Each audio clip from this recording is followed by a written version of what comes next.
Walking home late at night when the snow's all down all around you makes you think, is anything else out in here in this snow right now? I could have sworn I felt something over my shoulder when I walked by that old empty house, but I'm sure it was just my imagination, as it usually does around this time of night, around this time of year, around this time of holidays.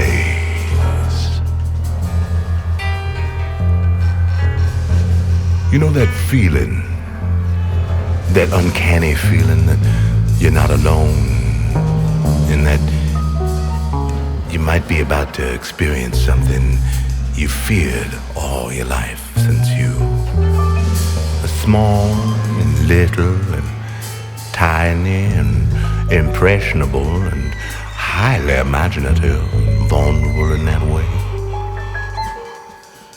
Well, I haven't the faintest idea of what you're talking about, said Mrs. Sanders. But I assure you that my child is going to be quite fine, on their own in this house tonight, I assure you. And the fact that we have skeletons in our closet because we biologists mean nothing to that child, for it has grown up amongst suchness that it is now accustomed and understands the difference between imagination and reality. So with that, I bid you adieu, because I have to get going out here tonight. Well, it wasn't too long after midnight that Joey heard the first creak of the door.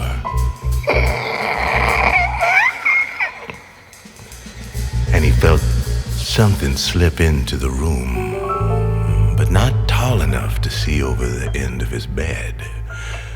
You see, it would have been better to be able to see what was coming in straight from that crack in that door, but in this particular occasion, he was not to know until he was to know.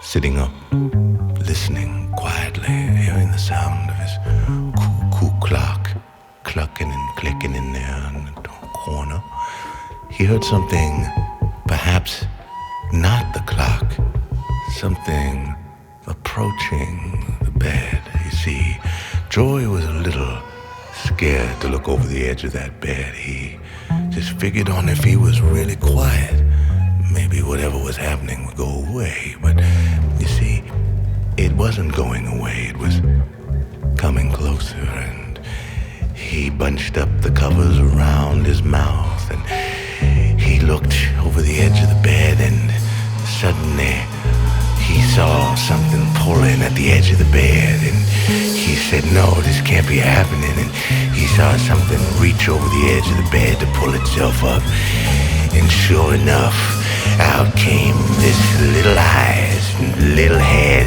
and it was his cat. He's a real cool cat, and and the cat got up on the bed and was like, meow, I hope you're doing good, and sat down next to Joey, and Joey was like, oh, that's cool, I love this cat.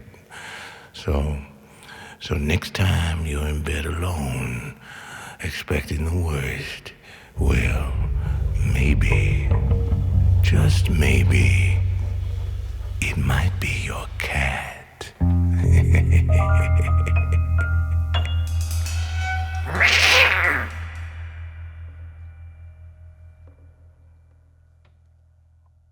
Merry Christmas.